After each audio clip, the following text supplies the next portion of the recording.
Our topic is very, very dear to me. It's something that I struggle with. It's a big lesson for me. So if you feel I'm talking to you, then maybe it's true I am talking to you and to myself. Okay? Now, surviving friendly fire. Has anybody ever experienced, or does anybody know what friendly fire is? And anybody, what do you think friendly fire is? Marvin, you're a teacher. What could be friendly fire? Friendly fire. What is friendly fire? I hear this word often spoken. Sorry? Soldiers use that word. What does it mean?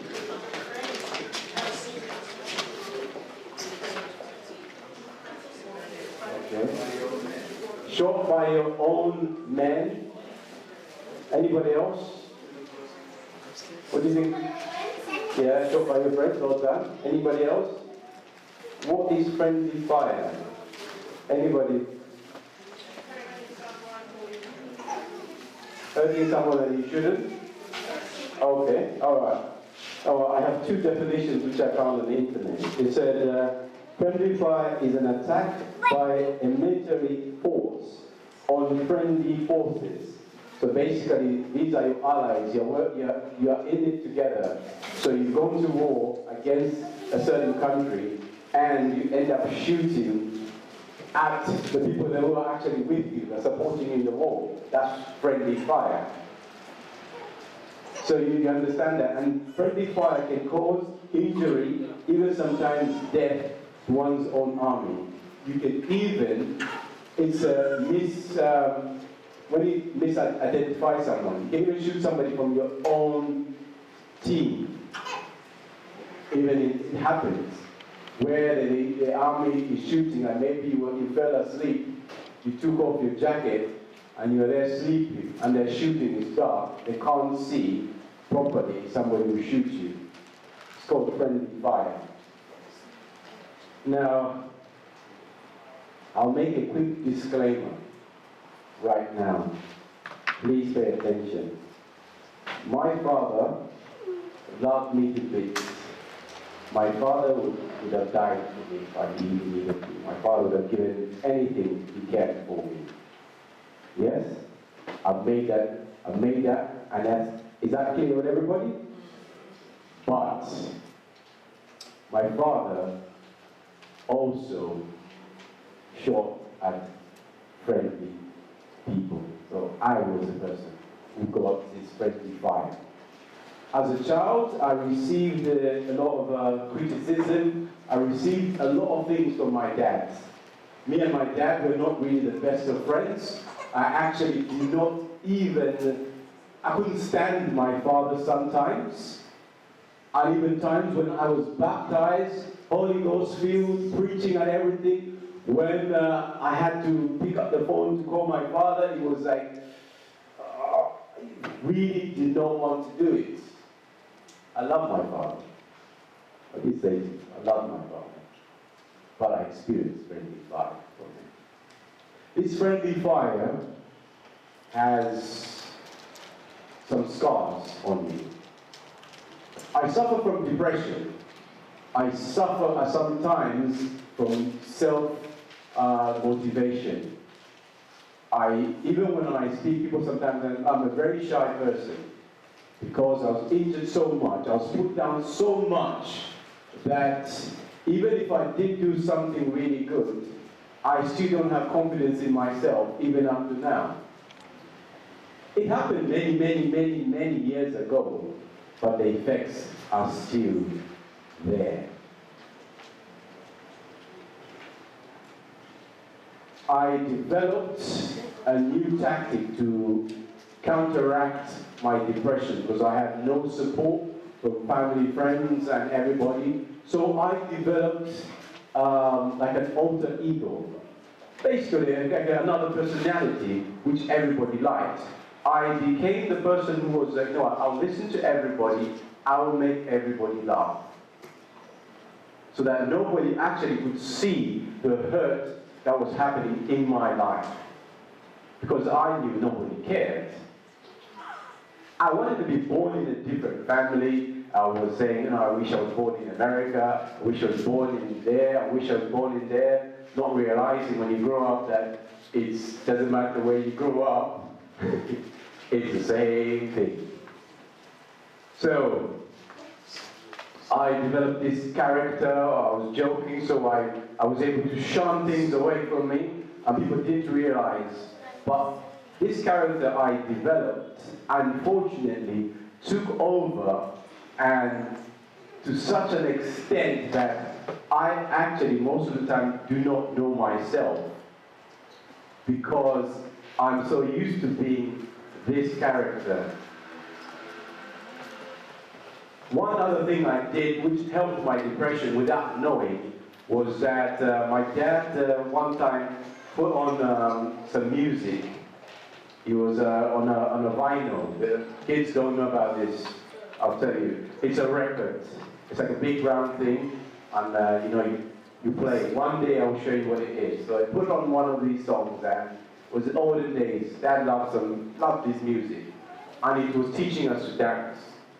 And it just so happened, miraculously, my brother and myself happened to be actually very good dancers. We were just natural. Those who were at our wedding can confess to that. Those who have, like I think Marvin, Kiana is laughing because she's seen me dance when we do the fitness. And she can confirm, I can dance, isn't it? That's right, that's cool. Just so that you know that I'm not spreading rumors.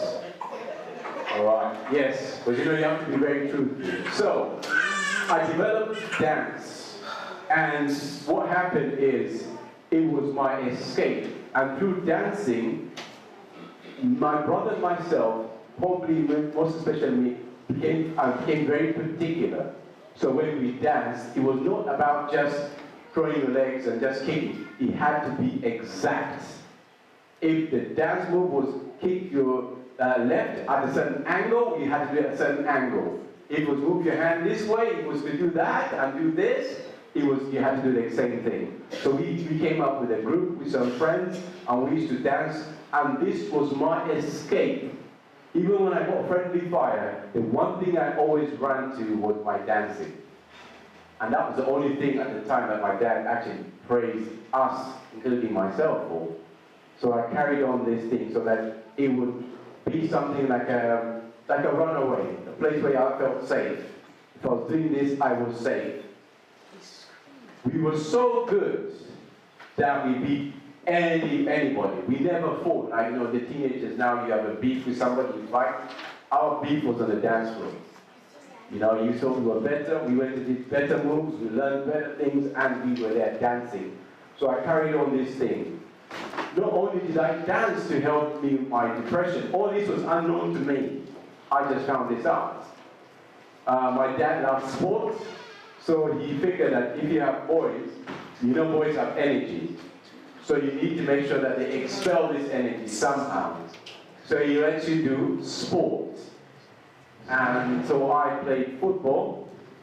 I also, through another friend, started playing basketball.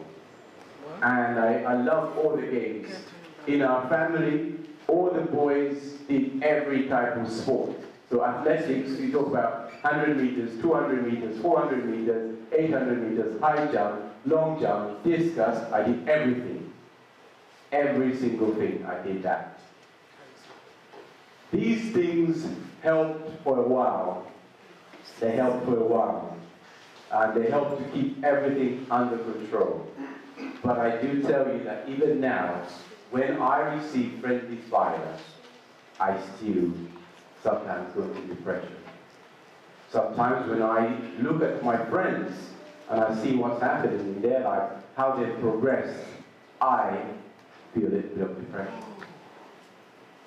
So, like I said, this is very, very personal. Some of you probably you're saying, you know what, it's very unclear that you don't actually see it. And that's the whole point. It's not, see, I'm not here to tell you guys to sympathize with me, but I'm here just to raise an awareness of certain things. I came up with 8 things which I'm practicing and I'm trying that can help me, things that can help me with friendly fire. Because another place where I thought that I would never experience friendly fire was in church. We all went very quiet. Do you know something I don't know? We went very, very quiet. So another place I said it was in church. Let me give you an example of what happened to me. I was at the time courting a certain young lady back home. I was part of the prayer band, praying together and everybody, and she was in the prayer band. And guess what? One of the people that we prayed with, that we sat with, they started a conversation, and you could hear. And they said to the lady I was courting at the time, to say, "Why are you going out with such a time waster? He's useless. He's that." They were actually killing me. And I was like, we just had prayer. We always pray. People come in, we pray, and we see things happening. And I'm like, what? Is this supposed to be happening here? And I had to tell myself, what, friendly fire happened. I had to look at the Bible and try and see, did Jesus experience any friendly fire? Did any of the disciples, did any of the prophets experience friendly fire? And I found out that, it happens as well. So it was like, okay, how do I now, knowing that what I know and what I've experienced, how do I now move forward? It's about moving forward. Because guess what? Another place where I found and I experienced friendly fire was at work. Another place is as well with family members. It's like everywhere you go, everybody experiences friendly fire. As long as you're on this earth, you're always going to experience friendly fire. Now, I've got 8 tips of how to survive friendly fire. The first one, remember that your response shapes your reputation. This is the person who's receiving the friendly fire. Remember that what? Shapes your reputation.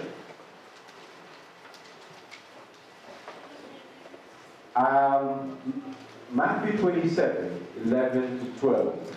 This was Jesus before Pilate. I'll read it.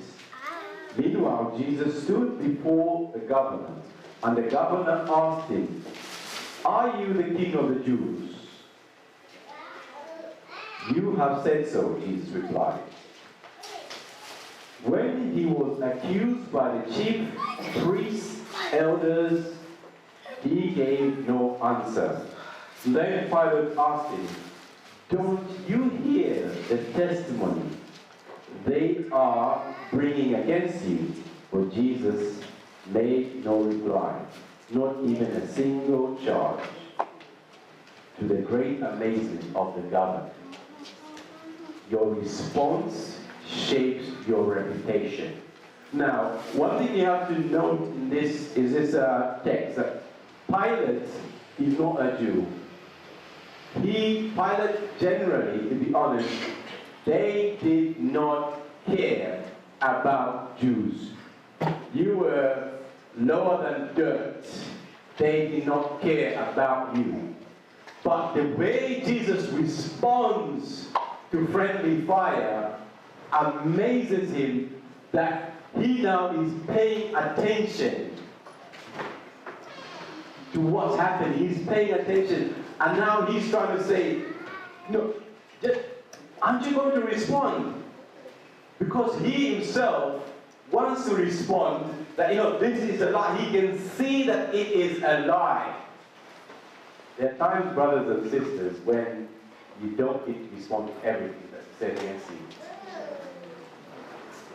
You don't have to respond every single time somebody attacks you. Your response shapes your reputation. Pilate was amazed. All Jesus said to him was that, "You have said so." When he said, "Aren't you the king of the Jews?" That's all he said. He did not say, "You know what, can't you hear that their stories are conflicting? The priest is saying this, he's saying that." I mean, it's all foolishness. You can tell, can't you? He didn't say that. You don't have to respond every single time. It's a struggle, but I am trying by all means and by God's grace. Don't always respond. Sometimes, what's his name? King Solomon says, even a fool is wise when he is silent. Even a fool. Second one, don't react defensively. This one is a hard one. It's a very, very difficult one. Defensiveness only escalates the situation and lends weight to the unjust criticism. Now, when you're getting fired up by friendly fire, once your emotions take control, the things that you will say and do at that point in time, I'll be honest with you, you will regret. Once I remember there was a lady that was constantly on my neck at work. And I was so frustrated with this lady. The most frustrating thing was the fact that what she was actually expecting me to do and what she was looking for me to do was actually her job. And she was a manager. And she was expecting me to do this. And she, in her mind, was convinced that, no, this is an IT responsibility. It's not hers. And I was like, every single time. And I remember one time I responded in an email. And when my manager came back from holiday, he called me and he said, you know what? He said, Jimmy, I'll give you a piece of advice. Just because somebody said something to you, I said, don't respond there and then. Go for a walk. He's not a Christian, he's an atheist. He does not believe in God at all. He doesn't want anything to do with God. But he said to me, don't respond. Go for a walk. Take your time. Once you relax, don't respond when you're annoyed.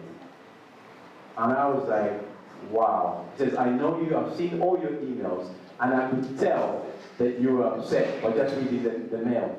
I could tell, because you're all over the place. I could tell that you were upset.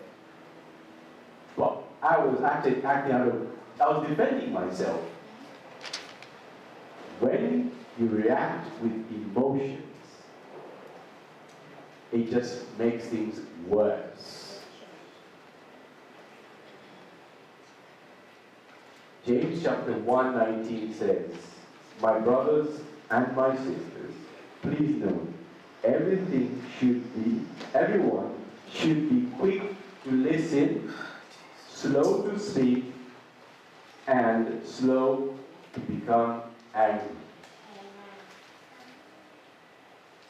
Some of us have got very, very short tempers. Very, very short temper. You don't even have to step on us. You just have to pretend that you are going to step on us. And we're there. And we're very proud of it. Me, I've got a very bad temper. It's not something to be proud of. Just telling you now. It's not something to be proud of. If you've got a short temper, ask God to take it away from you. Do not cherish that thing. Because the Bible says we should be slow to anger, slow to speak, but quick to listen. My third point, it says, listen to understand, not to defend. Listen to understand. So, listen first.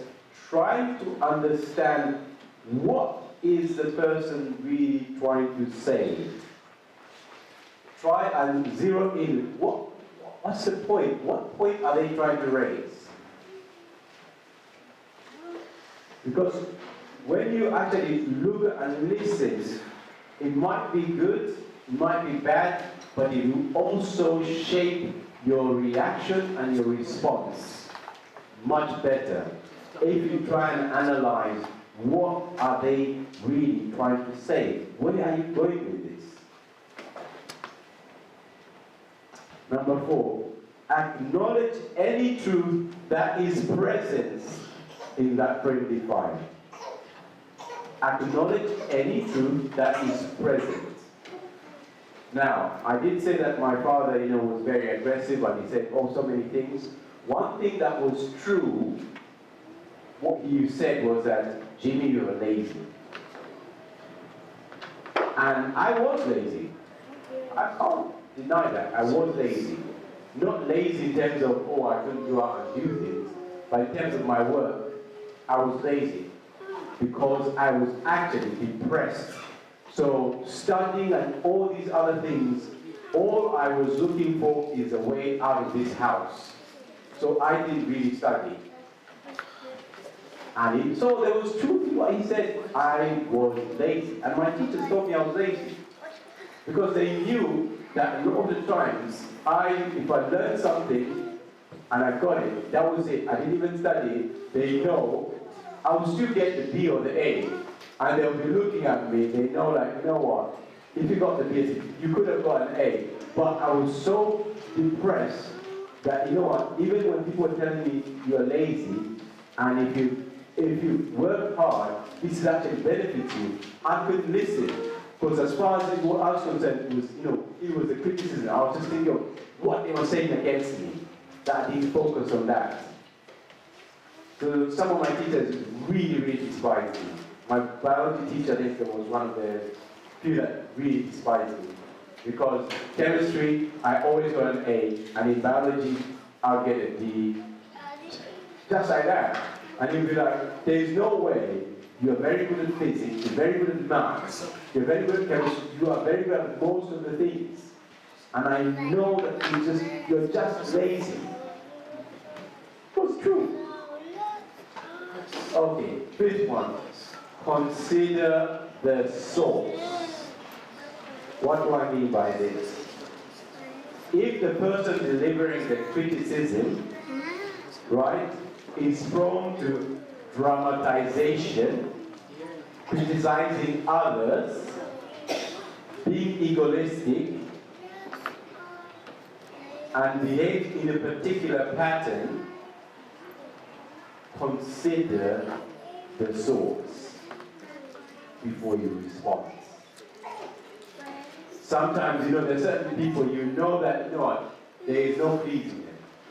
There is absolutely nothing that's going to please them.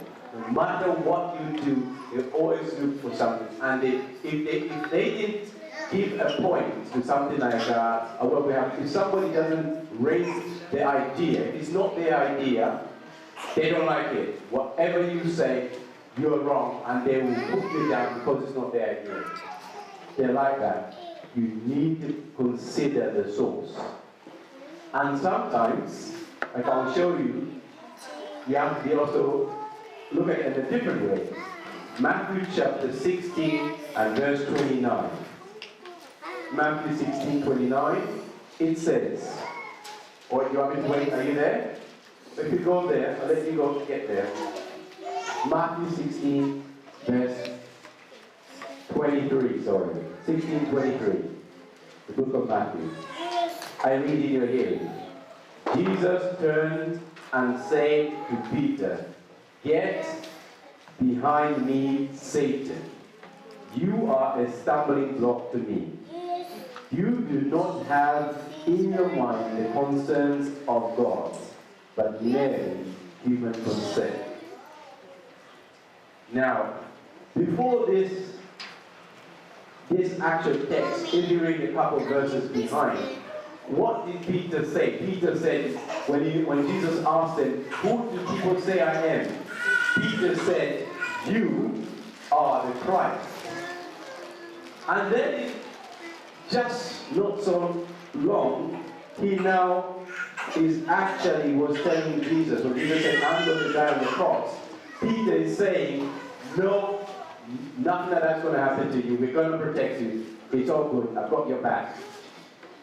And Jesus says, get thee behind me, Satan. Consider the source. Sometimes we get used by Satan. You know that this person knows. Jesus knew Peter. And Jesus knew that Peter loved him. But he looked at the source, the person who was speaking behind Peter. The person behind Peter. Where was this information coming from? It was not Peter. Consider the source. Get thee behind me, Satan. If it were probably us, we would probably say, get thee behind me, Peter. Because Peter is the one you can see, and he's the one that you're having issues with. But Jesus said, get thee behind me, Satan. We need to understand who is against us. And you need to understand, you look at what people are saying, and you have to wake up. Sometimes it's not them. It's Satan speaking through them. And some people actually are in your family members. Your family members, they love you. But sometimes they get on your last nerve. And they say certain things. You thought you were a Christian. You do this. They do something and you're like, so I'm a Christian, so I'm like a what? Like a doormat, so that you should step on me, you should just rub your feet on me, you should do this. If I react, you are. Consider the source. Remember, your response shapes your reputation. That was the first one. So, number 6. Probe for root causes. What's being communicated in friendly fire is often symptoms of a deeper problem or issue. Let me break that down. A husband and wife, married for 50 years, went to a pastor.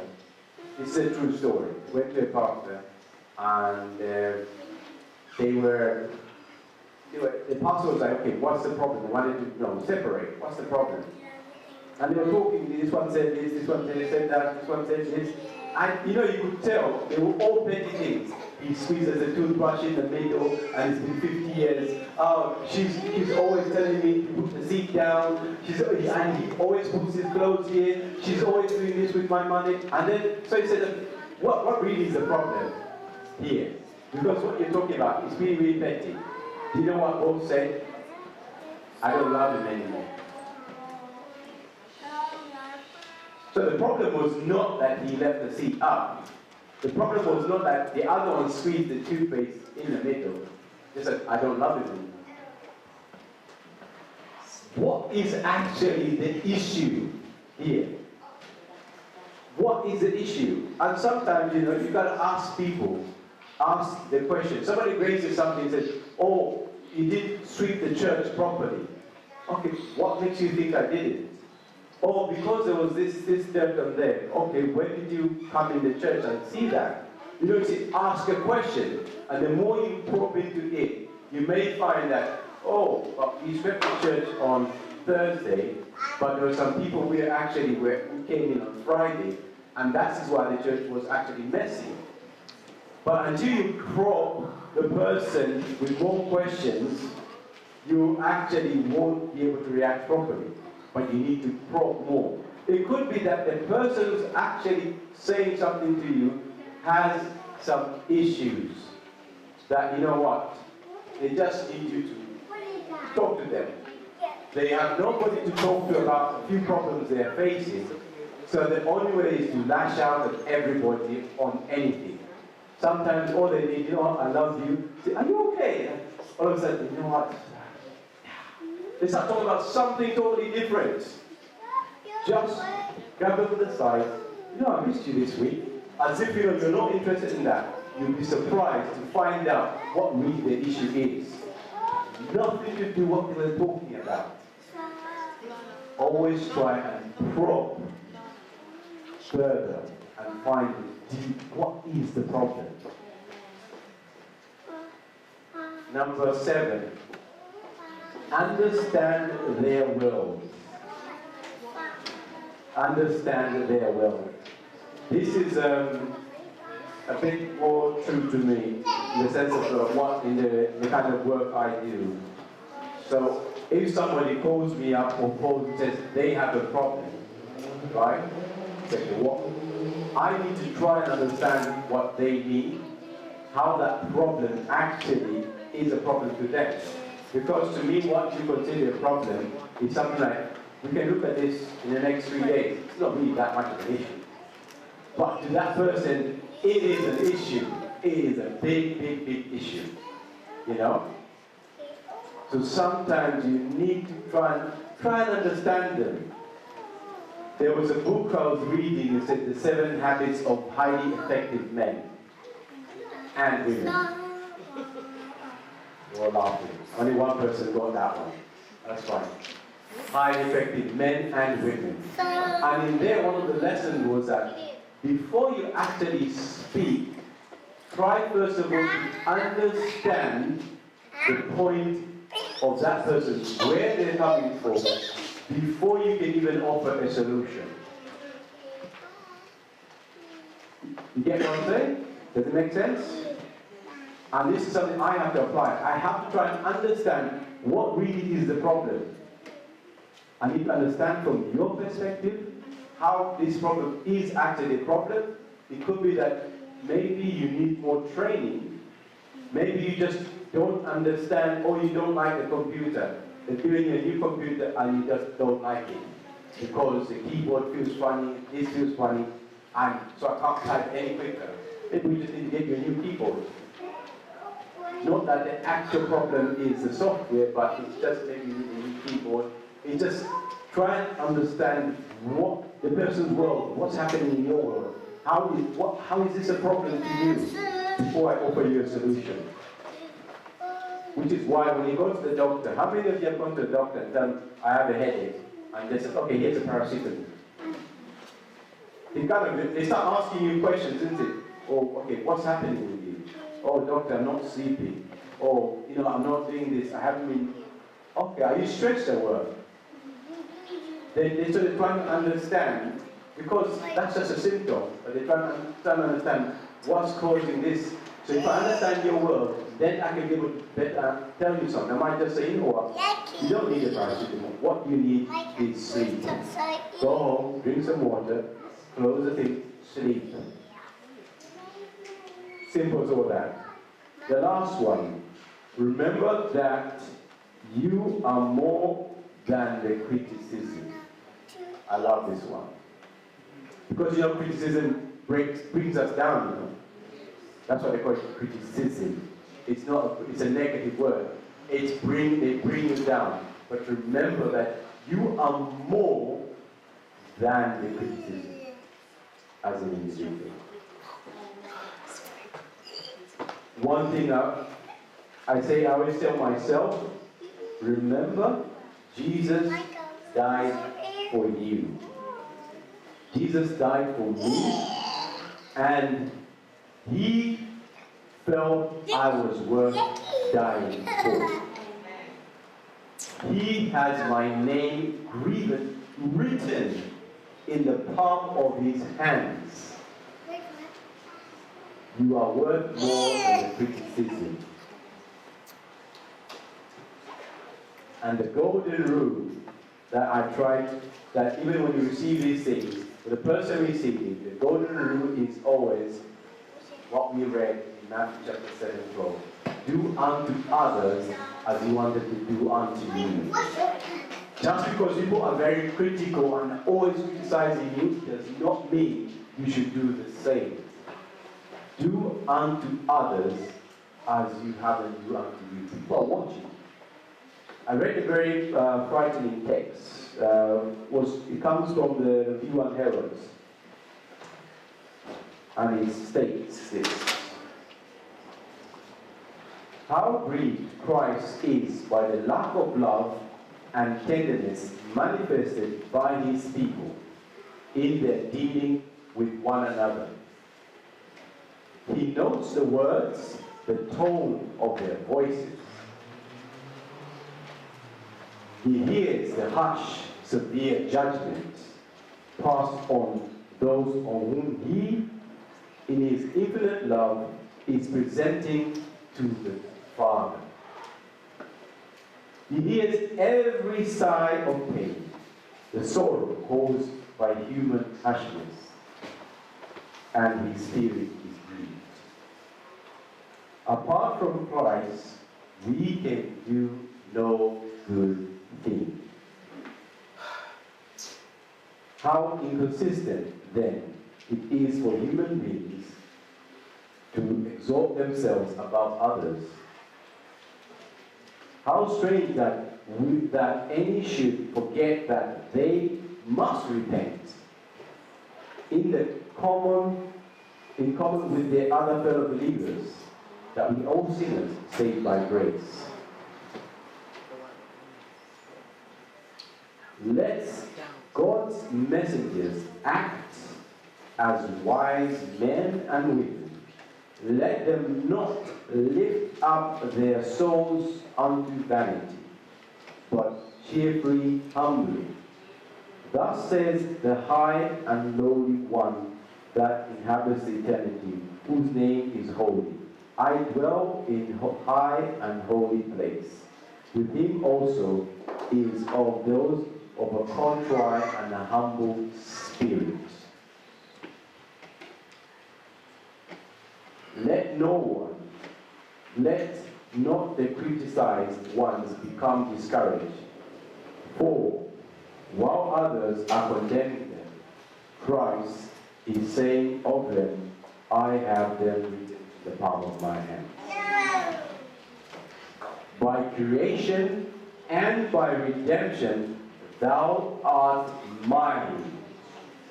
This was the Review and Herald, on the 17th of March, 1903.